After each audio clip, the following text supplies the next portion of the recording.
Good day, good afternoon, good evening, good morning, wherever you are in the world. My name is Kim Schofield, and I am your host for Inspiration Tuesdays. Thank you very much for joining us for our very first program of the brand new year. As most of us know, 2020 was a very difficult year, and we hope that Inspiration Tuesdays will provide a dose of desperately needed inspiration to all of you. Inspiration Tuesdays will discuss the importance of inspiration to survive and thrive in this brand new year, and will feature guests from around the world that are an inspiration to their industries, colleagues, and communities. Today, we will talk about inspiration, philanthropy, and artificial intelligence, and how one trailblazer, our guest today, Mr. Francesco Rulli, has leveraged inspiration and technology to make a huge difference in so many people's lives. Francesco is Chief Executive Officer of Querlo and partner with Forbes AI. He is also a philanthropist who has raised millions of dollars and leveraged social platforms to connect tens of thousands of female students in Afghanistan to the World Wide Web. Francesco, welcome to Inspiration Tuesdays. Thank you, Kim. Very glad to be here. You have a very impressive background. In addition to my brief introduction, what else would you like your viewers to know about you today? Well, let's say that originally I'm from Florence, Italy, and I have spent the last 30 years of my life in the United States. And, I have tried throughout my life to combine both aspects of the culture that I bring over with myself, being Italian, being from Florence, the cradle of Renaissance, but also leveraging the experience, the network, and the opportunities that New York and the US itself provide us. Not just in terms of technology, but also in terms of what I look at as the new Renaissance, looking forward to leveraging technologies and creativity to make this a better world. Thank you.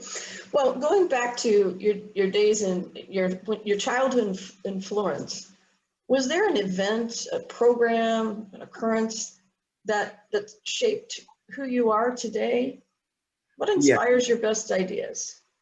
Yes, I was always intrigued by let's say tourists, people that come to Florence and they're so curious about our culture. Ironically, my grandmother, she had this almost obsession about the arts, the culture of Florence, and I spent endless hours and days assisting to conferences and presentations of Renaissance art, the life and challenges also of the Medici family.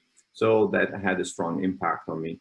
On the other side, also, I always collaborated closely. Even when I was a little kid, I was very aware of my father's activities, that he was a textile agent representing textile companies from different parts of Italy, and participating to fashion events that allowed me to have a little bit more of an understanding of the culture of creativity that Italy has in terms of fashion. So, those arts, culture were very important influence in my life. Maybe by coincidence, or maybe it was meant to be. Wow. So then, how do you define success? Can you tell me a little bit about how inspiration plays a role in helping you to be resilient and persistent in achieving your life goals and desires? Well, I think a success starts from the will to accept mistakes and failures. Success is about positioning yourself in a situation where you wanna make a change, you want to surpass the expectations, and but also you are okay about taking the consequences when something doesn't really work out. So you mentioned earlier about building schools in Afghanistan. To a certain extent, it was a success because we were able to educate tens of thousands of young women in the west of Afghanistan. But also, after a few years, we lost control of the schools and turn into a very difficult situation because you invest a lot of your time, passion to provide this type of education to people who live in a very difficult situation overseas.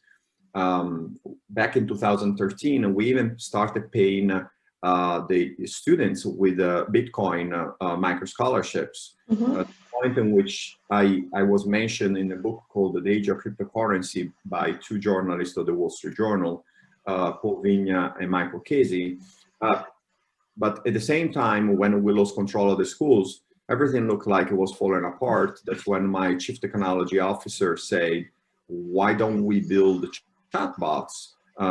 We do have access to IBM Watson. And back in 2015, and that's when we pivot our whole operation, starting from a social responsibility, and then later on also from a for-profit perspective, into becoming an artificial intelligence company. So 5 years ago, we were a little bit of a pioneer in the space, and you know, we enjoyed the ride. So it was thankfully due to this very difficult challenge that was losing the control of our social responsibility project in Afghanistan that actually triggered to build Querlo, that is actually our main activity today.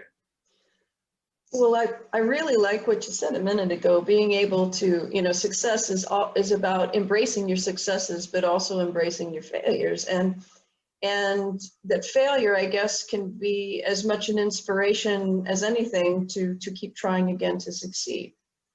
Yes. One of the quotes, I mean, you are quoted as saying everywhere, that there is nothing greater in life than empowering others to succeed, and that artificial intelligence is your choice to help people achieve their personal aspirations. Can you elaborate a little bit on that? Yeah, basically what happens, we all have one life, okay? And the impact we can have is really limited to our existence. Like now we're doing this conversation. I can't have 3 or 4 of those at the same time, right? Right. And when you want to have a stronger impact in people's lives, you have to be able to be more effective. And sometimes it's not just about making big decisions, it's also having those scalable tools to achieve 2 purposes. One is actually empowering people, but one also to intake more insights to understand if that process is actually having a positive effect. So with artificial intelligence, we can all improve our performance in a certain way on a personal, on a philanthropic, or on a business level, okay? And a little bit as an example, our social media presence is a version of artificial intelligence. The only disadvantage is that everything happens on LinkedIn or Facebook or Instagram does not go into our data set, goes into the data set of the owners of those platforms. So, you know, from an individual perspective, it's not just about protecting your data so that you can say, oh, people are not leveraging my data for their own gain, but it's also saying, okay, how do I build my own data sets so that I can make better decisions? And I think artificial intelligence is the engine for this to be achieved. You know, on a personal level, I do have my own personal chatbot called francescorulli.com that when I'm sleeping or I'm busy doing something like what we're doing today, is having a conversation with people. It's not very popular, but it does engage an average of 360 conversations a month. At 6 minutes of conversation, it saves me about 34 hours a month of my personal time to exchange informations. And in the meantime, reports back to me what are the questions from people that are not answered by my knowledge base. So also allows me to improve my knowledge base.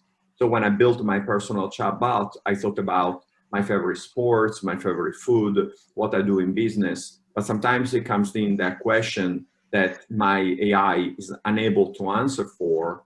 And that's when I get the report, and that's my personal commitment if I want to improve their knowledge base. So the other day, someone asked me, what are my thoughts about volleyball?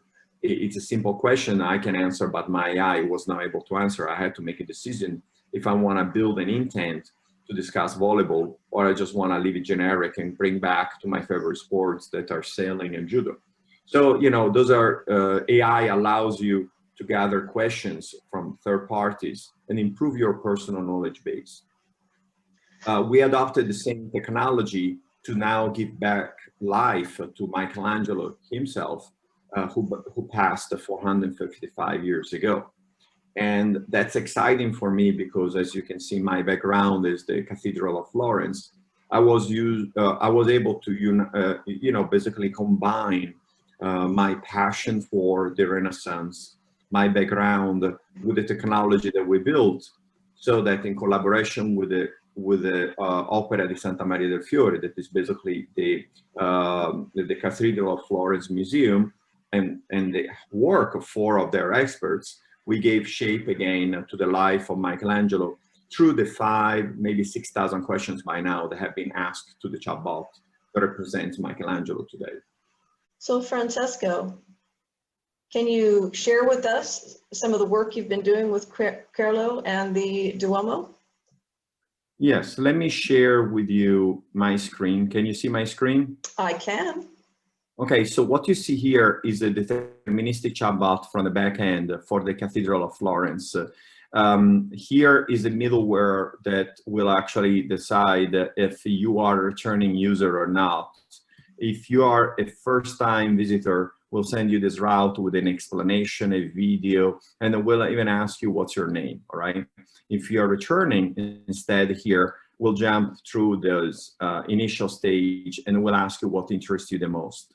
In this very simple but effective chatbot, we built 4 options: the access during COVID crisis, where Monsignor Verdon will share what the cathedral has been doing for this access, or the organization information, where we selected 5 videos that share what the cathedral, the Opera of Santa Maria del Fiore, or the Museum of the Cathedral of Florence does, in a link to their website. There is another section that brings into a chatbot dedicated to the support and partnership, because we are raising funds for the restoration of the mosaics in the baptistery of Florence. And then here, the access to the conversation with Michelangelo is another chatbot itself. And then obviously a section about mental health and how we are using arts, culture, and spirituality to help people that suffer of mental health. If I click here, I go to this element, I open up a new chatbot that is the chatbot governed by the natural language understanding that allows us to conversate with Michelangelo. And I will show you the conversation. Let me show you the extensiveness of this chatbot.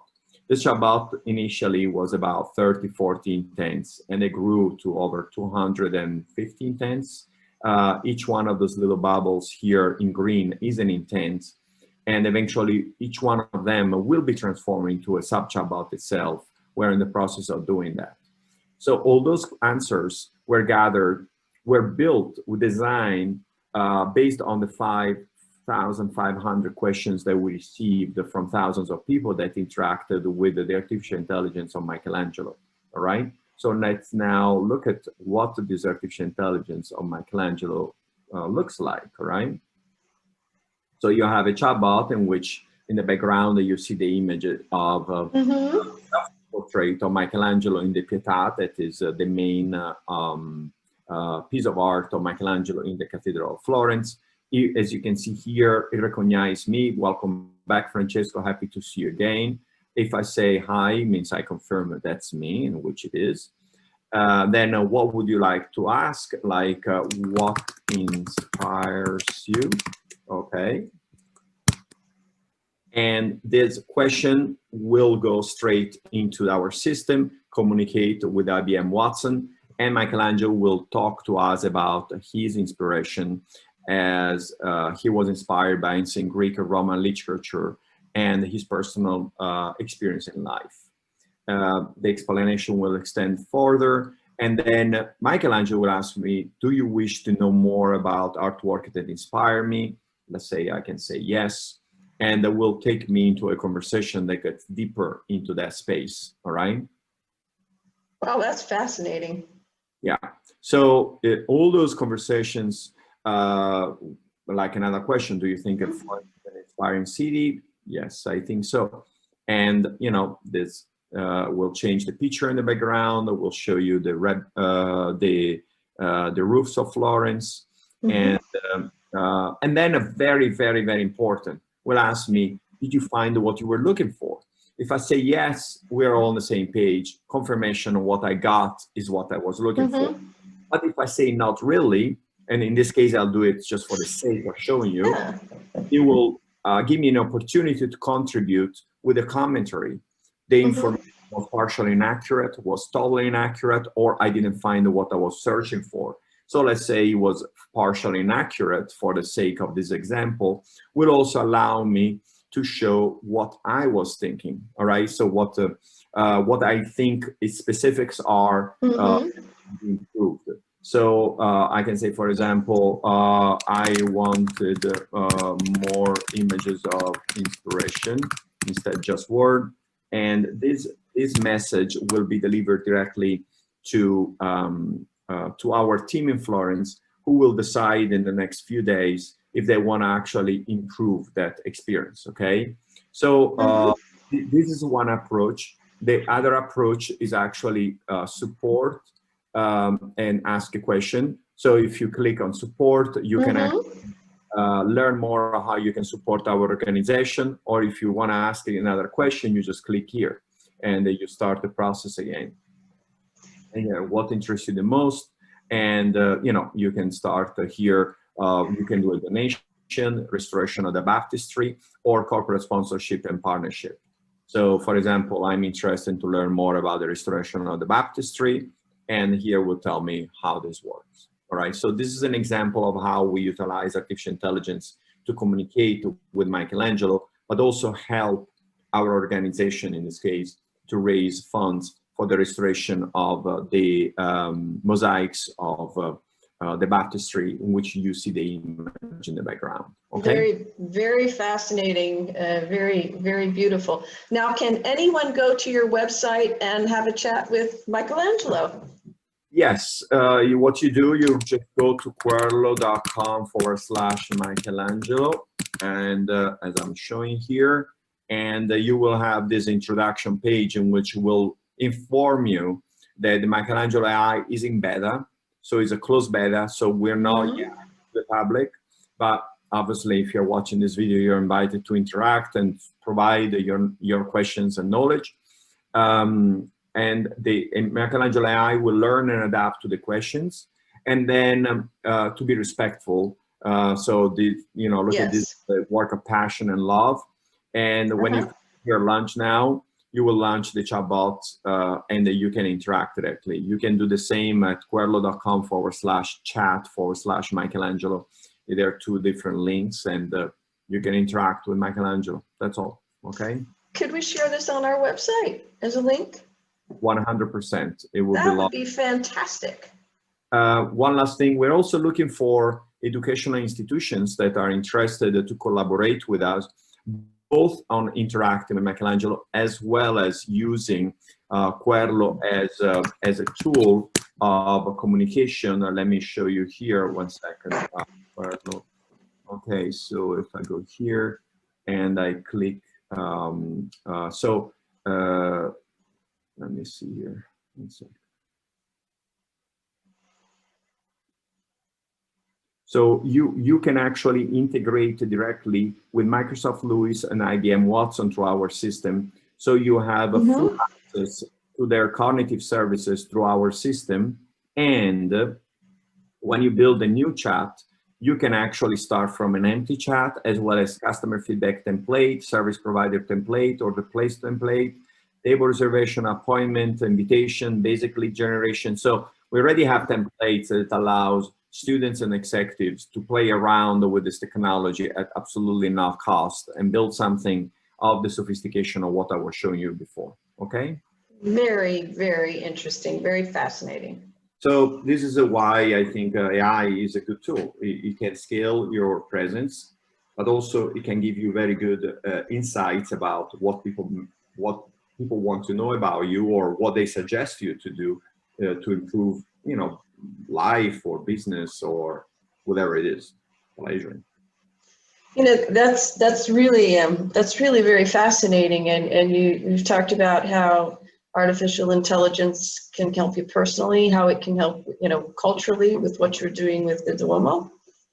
But is it possible that artificial intelligence can help entrepreneurs review their past successes and failures and leverage that data so as not to make the same mistakes again, or to navigate a different path to success? Yes, indeed. Experience is important. An experienced executive or even employee, an experienced person is always an asset to a company. But sometimes experience is also based on the past. And as we saw during this 2020, everything changed overnight, right? And it could be a pandemic, it could be a war, it could be an economic downturn or upturn. Sometimes experience doesn't fill all the gaps, right?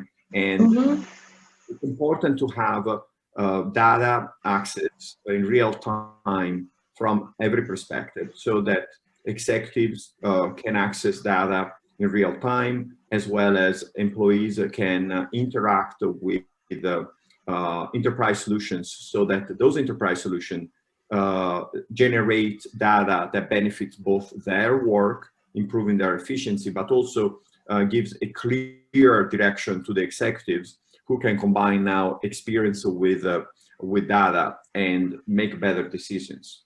Artificial intelligence, the way we build it, are chatbots or digital assistants that can have a conversation, as you and I can have a conversation on WhatsApp or Messenger, and we communicate back and forth. Now we can create an artificial intelligence entity in which it will become a third party that will listen to our questions. So you might have a question about the sentiment of the employees in the company or the market trends. And as an executive, you not only you get back the feedback that the artificial intelligence is able to gather through the connections onto the enterprise solutions that are implemented, but also the chatbot, the AI itself, take notes that those are the insights you're looking for, and it becomes a goal of the organization to get deeper into those insights. And it's a two-way street. So you're looking for information, you are gathering information, but also you're building a record of what information you're looking for, and then eventually what are the KPIs that you're trying to achieve, right?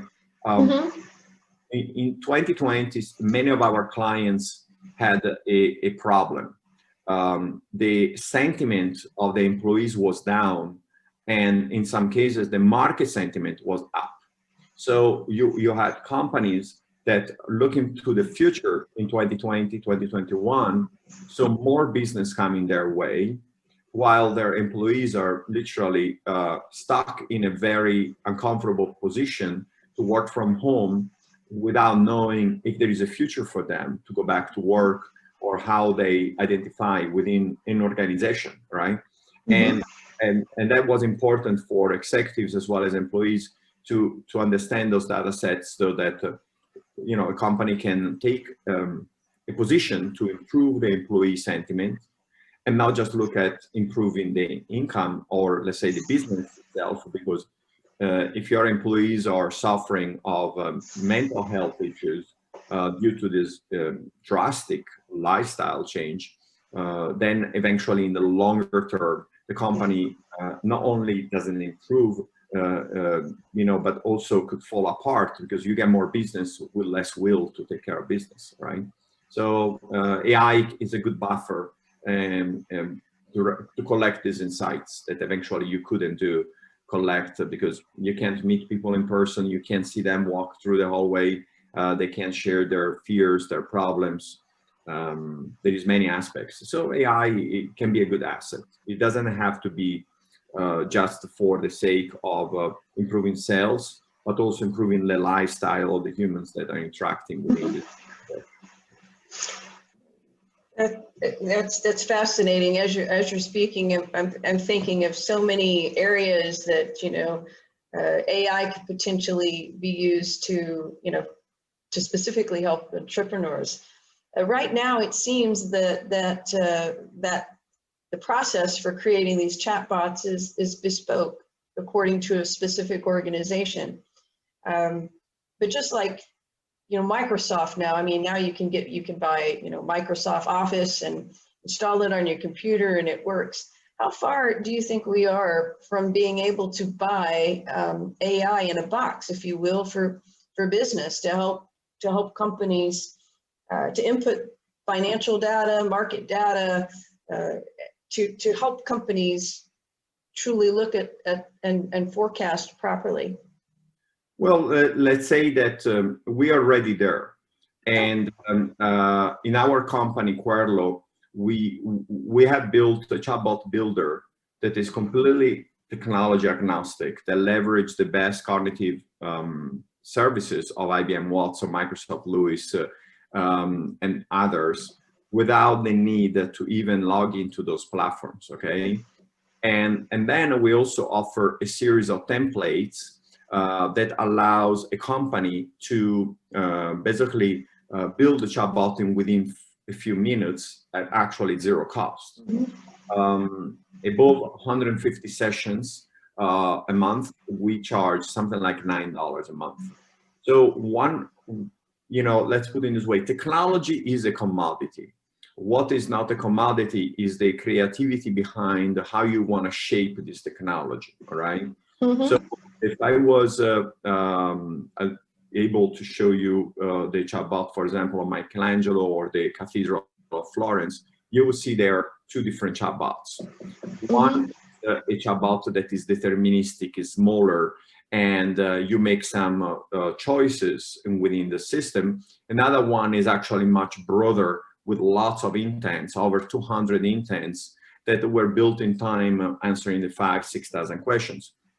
The same concept goes into the digital assistants that we build for HR, for customer feedback, for customer lead generation, and anything you can imagine, table reservations, whatever. And all those templates are accessible for free, and then it's the commitment of the company to expand them. It's just like having a child.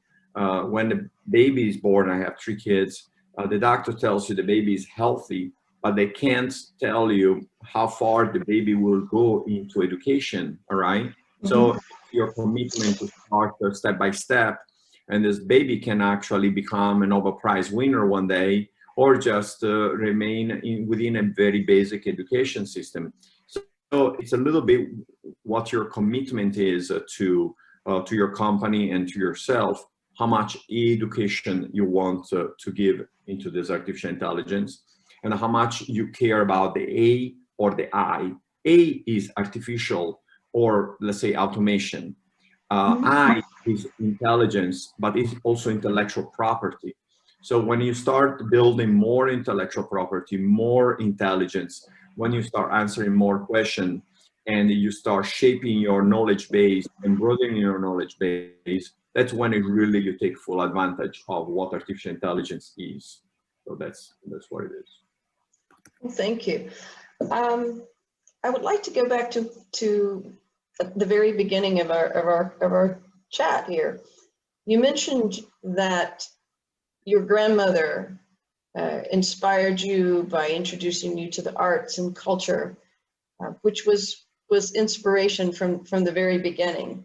And that inspiration is not a commodity. That is something that you have within yourself. That's not something that AI has necessarily, but it is what gave you the capability to develop all of these AI solutions that you're currently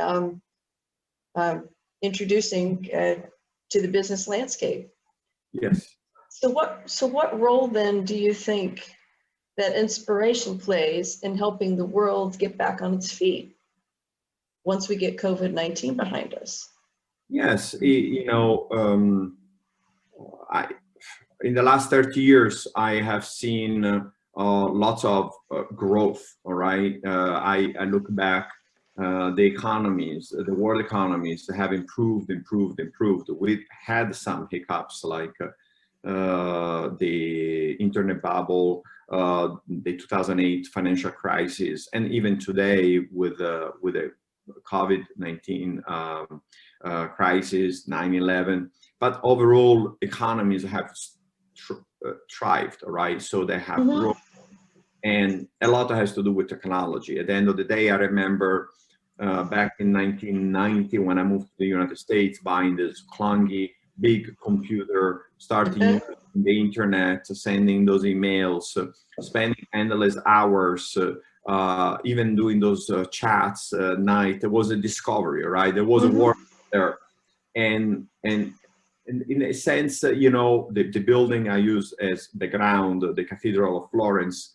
The reason why the Renaissance existed is because of the extreme success that the banking system of Florence had benefit of inventing new technologies. One was the double ledger system the Medici family implemented. And the 13th, the 14th, the 15th century were blessed by the technologies. And basically the Renaissance was a marketing strategy for this banking system, right? So when you combine technology with arts, culture, and in certain instances also spirituality, you have a fantastic combination, right? Work for companies like Amazon, Facebook, Google is almost like a religion, right? You enter this system, they provide you everything. They might even provide you a home, food, education. It's almost like a paradigm, and it's all empowered by this technology. Some people like it, some people don't like it. I don't want to take a position on this or those large corporations, but what I know is that if you use artificial intelligence also on a personal level, and that you can keep control of your data, and that you do it for a good deed, you're going to have a strong impact.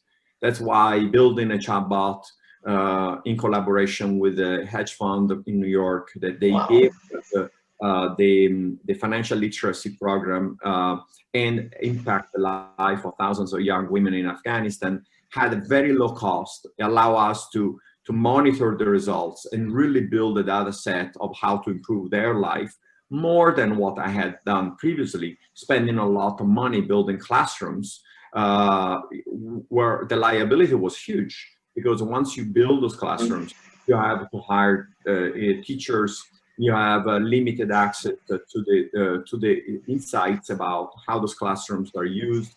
You really have to rely more on human efforts.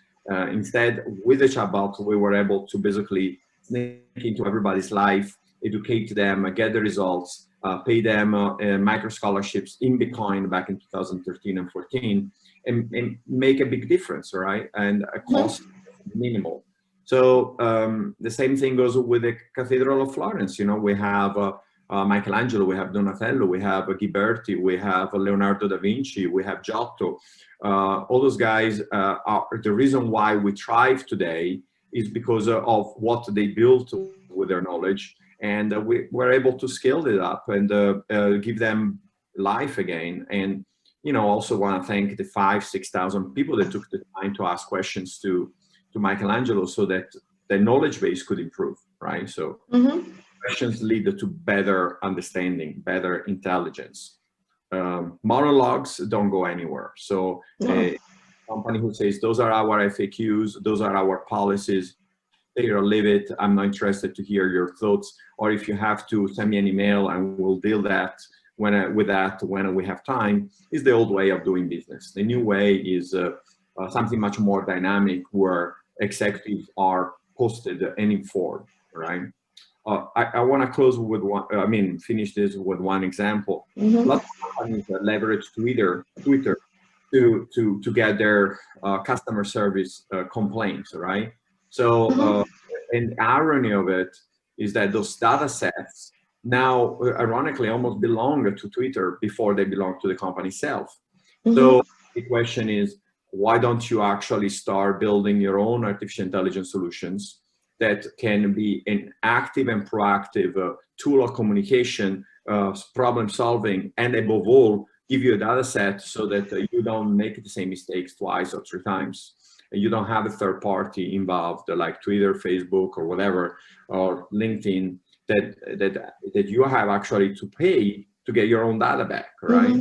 Because everything we do on those platforms doesn't really belong to us, and there is no, you can't even download inside. So, all right, maybe I know how many likes and comments I got onto a post, but it doesn't really do the job.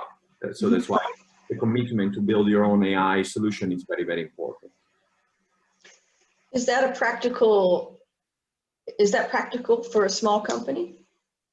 Yeah, because there is access, like, a company, first of all, the word cognitive, it's very important, all right? The difference between us and animal is our cognitive capabilities. So to me, it seems almost ironic that companies don't have cognitive officers. So, you have a chief technology officer, a chief executive officer, chief operation officer, chief information officer. But where is the cognitive officer? Where is the one who actually his job is to connect the dots and make sure that everything goes into taking full advantage on the knowledge base? Now, when you sell a company that does not have cognitive services, the multiplier in terms of value can be 3, 5, 7 times. When you have a company that has a strong input into intelligence and intellectual property, the multiplier is 10, 15 times. Why is that? Because it's scalable. So understanding cognitive services, it's very, very, very important. It's not like anymore like a board meeting with the 10 people that have a lot of experience. They are not scalable. And the more experience, sadly to say, the older they are and the less lifespan they have, and maybe they're even stuck in their thoughts. So at least one of those entities should be a scalable entity, and that's when the cognitive tool comes into place, all right? So my opinion, but I will refer to my artificial intelligence data sets, and they will tell me what the real truth is. I found a lot of information about myself, even on a personal level, that I didn't expect, that people were more interested into my philanthropic work than actually my business. And who are the people that are interested in my philanthropy or my personal or my business? I always got it wrong. So I really realized that, you have to have this third party governed by artificial intelligence, whose job is simply to improve the knowledge base. Question. So clearly inspiration plays a huge role in creation of new and enabling technologies. What do you think the inspirational role of government is as we transition out of COVID-19? Well, that's a tough question. The big question is who are the people in charge of government office, and what are their aims in the medium or long term? It's a political aim. If it's sometimes it doesn't really combine, or it doesn't go along with progress. All right, so it's a little bit interesting for me to see the interviews to Mark Zuckerberg or other technologists, or I wouldn't even call him a technologist. Like they're almost more, like cognitive officers to a certain extent, about the influence of their technologies and the internet itself in people's lives. So the government has to embrace technology, and has to start thinking not just from a policy perspective, but also from a data set perspective. I lived downtown near Ground Zero since 2000, so I'm part of the World Trade Center survey for health reports, right? Mm-hmm. And now 20 years that I'm getting this, 19 years, right? I'm getting these reports, and I have to fill out of 100 questions about my health in a very traditional survey format that doesn't really allow me to explain much. It's just like a very time-consuming process, Mm-hmm. and it doesn't establish a relationship. It doesn't provide me any value from a digital support perspective. So examples like this, they can be actually changed and say, all right, so we do have an organization that invested, I guess, lots of money to keep those guys engaged on those surveys. With time, people are less and less interested to participate to the survey because they are not interactive and they don't bring you much value, right? Mm-hmm. Except that me providing all this information after 4 to 5 minutes, what am I getting out of it? So if the executives in charge of this process, they were actually thinking, oh, how do we leverage technology also to provide services in real time? Maybe it wouldn't be a 45 minutes conversation once a year. It would be a 100 conversations about improving my lifestyle, and take the opportunity to ask me those same questions throughout the year, so that it would be a relationship. It would not just be like a survey once a year. So, you know, technology it gives you this opportunity to create those relationships. Sometimes government sees it in a more static approach. You know, we did a fantastic project with the UAE government. We took basically the life of the UAE government, a book of 100 pages, and we translated it into a chatbot, all right? This is like a good start. You take 100 pages Mm-hmm. of history, you make it a chatbot with some NLU, both in English and Arabic, but then you also have to commit, and they didn't necessarily do that, to improve the knowledge base. And that's where it's the most important, so that the conversation expanded to 100 pages, to 1,000 pages, to 10,000 pages, from 150 to 100 intents to 1,000 intents. So that's the purpose, you know. That's how I see it, the role of government. When you were talking about Afghanistan, your project in Afghanistan earlier, and the fact that you had brick and mortar classrooms, it seems to me that with all of this capability, there is no reason why any child should not have an education, that the same level of education should be able to be provided to any child anywhere. Do you think maybe that's a role that government could facilitate as we transition out of COVID-19? Yeah, 100%. You know, it's a must-have. And, you know, unfortunately, sometimes there are interests that go the other way, because governments, especially regional governments, I think sometimes they think too small. Communication is very, very, very, very important. Even in the healthcare space, you know, hospitals and doctors are still using the fax machines, all right? Yes. So how do I transfer my personal data sets of my health from New York to Manhattan to Westchester? Oh, it has to be faxed. Mm-hmm. You know, many of those very basic things, so that you can have all your pictures on Facebook for the lifetime you have been on Facebook, but you can't have your blood test, you know, available on the fingertips. And that's the insanity. And then, you know, also there is some struggle in terms of dealing with the privacy. There is so much greed behind the use and access of data, that we got to a point in which there is legislations that are very strict to protect users. And that makes it even harder now to exchange informations. You know, how do I transfer my information from one doctor to another? I just spent some time for family reasons with some healthcare organizations here in Europe. and you have to sign form after form about data privacy. And then you can't have a TC scan available online to another institution. So you have to make a CD, you have to carry the CD. And then if you want to have a doctor have access to the CD, you have to put it on the Dropbox as a half a gig. So it's an irony, you know, the technology went forward and the policies went the other way, and now there is this distance, right? So AI is supposed to improve that, but obviously you need that entity, that cognitive officer within the organization that sees that, right? So, and knows the tool, right?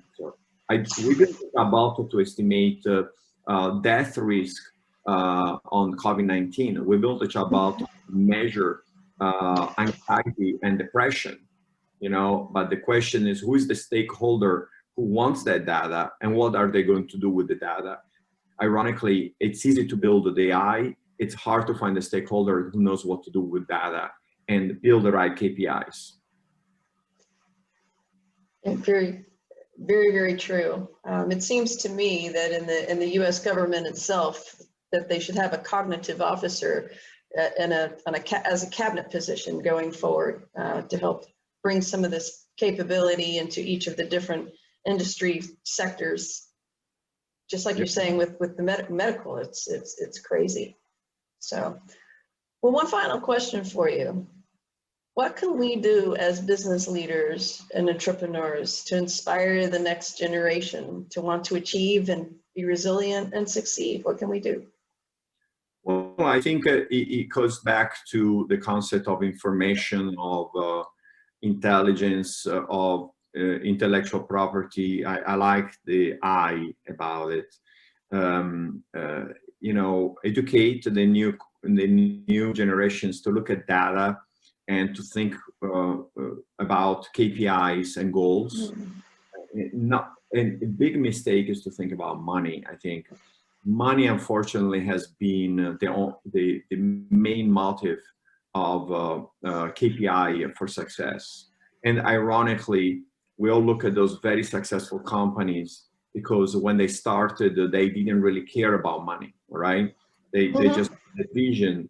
The problem with money is the gamification, all right? It's a gamification, basically. You know, you succeed, I give you X amount of points, all right? It's almost like playing Monopoly. So I think it's more about measuring goals and impact. And then the reward will come along with that. It can be in the form of money sometimes, but the impact on society has to be very strong. You know, it's kind of like some of those movies, like, you know, when you are like the only rich guy in town and suddenly the pressure is on you, you're so successful that you have everything to lose and everybody around you has nothing to lose. So with technology, you can actually equalize that, right? So it's improving the life of people in countries that are having serious problems, like the struggle of immigration from the south of the world to the north of the world. Technology empowers that, right? So making sure that everybody has a smartphone and has access to accessible intelligence, artificial intelligence solutions and social platforms, it's very, very, very important. A lot of this has been done, thankfully, by platforms like Facebook and Twitter, and you know, they give free access. But as a good friend of mine says, free is the most expensive sometimes. So you also have to educate the new generation of how to manage their own data and how to leverage those free platforms or not, and to build goals and sustainability. And put money not as the only goal in life is you know, I'm very proud of what I did to impact the life of young women in Afghanistan. And I'm also very proud of the mistakes I have made along the way and what I have learned. Tomorrow I'm going to be in Florence discussing the next step for the Michelangelo Artificial Intelligence. And I'm talking to an organization that is 600 years of experience. And, you know, there are people like Monsignor Verdon, Director Lorenzo Lucchetti, that have made a huge step towards innovation because they took the knowledge of an organization with 600 years of history and they trusted the translation of that knowledge into an artificial intelligence that today is accessible to anybody. You can go to querlo.com/Michelangelo and talk to Michelangelo, and every question you will ask will improve its knowledge base. So we can use the same methodology for education, for healthcare, as long as we just don't put money first, all right? So that's where I see it. Thank you so much for your insights today. Is there anything else you would like to share that we did not cover? No, I mean, just get, online, go and experience IBM Watson, Microsoft Lewis, Querlo.com, and build your own AI, make your personal chatbot or your company department chatbot, make a couple of mistakes. My kids have done it when they were 10, 12, 13 years old. They're not like those crazy, like smart kids. They just put themselves into it and they build some interesting chatbots so that you know what AI is. Just know that every time you use Instagram, every time you use LinkedIn, it's powered by artificial intelligence. And that's why the very owners of those organizations rarely talk about it, because it's the most powerful thing they have is AI. It's an AI used to crunch data. So you have, as a human, as an executive, as a student, as a person, you have to have the commitment to understand AI, right? AI is very, very one interesting thing is good questions lead to good answers. It's not the other way around, right? Right. Not because someone gives a monologue and is a Nobel Prize winner, people will be affected by this. I did interview, I had a film studio for years in my office, and we had enabled the interview to many Nobel Prize winners. Very few people watch those interviews outside of the medical space. Right. Because 45 minutes, very complex, interesting, but difficult to reach conversations. If we flip things around and we let people ask questions, then the Nobel Prize winner or the executive or the politician will have to answer good questions, all right? And that will contribute to a better knowledge base. So I think people should just do that and build their own AI solutions or hire small or larger companies to do it and get into that space. That's about it. Thank you so much. Now, for our viewers, where can someone find more information about you? You can go on LinkedIn and connect with me. There is Wikipedia in English, share some insights about my past, or on Querlo.com. And, there is plenty of things that speak about what I have done, or, I'm always curious to hear from people, their thoughts. They can visit my personal chatbot, francescorulli.com, and ask some funny or interesting or boring questions to my AI, and that will contribute to me. That's it. Well, thank you. Well, for our audience, you can find this video on YouTube at Chief Inspiration Officer Kim Schofield, and LinkedIn, and on our podcast channel. Thank you. Thank you very much. Stay tuned for our next episode 3 in February 2021. We will welcome Brigadier General Ann McDonald, President of the U.S. Army Women's Foundation, and one of the first women to ever graduate from West Point Academy. Thank you again for joining us. We wish you a very happy, healthy, and prosperous new year. This is Kim Schofield. Stay well, stay safe, go forth and inspire. Thank you.